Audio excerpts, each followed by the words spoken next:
I'm Daryl with Pine Acres RV in Stewiacke. Here we have a 216 Primetime Avenger.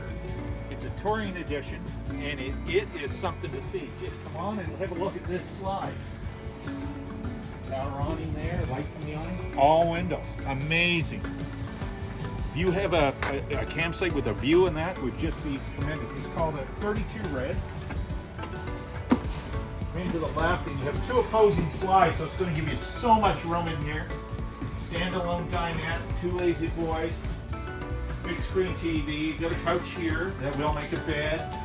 You've got an RV fridge, wraparound counter, so there's all kinds of counter space.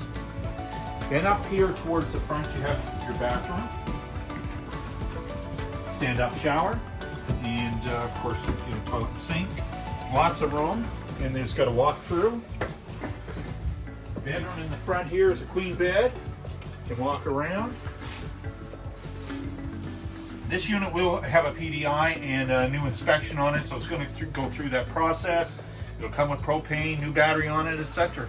Come see us, Exit 11, Pine Acres.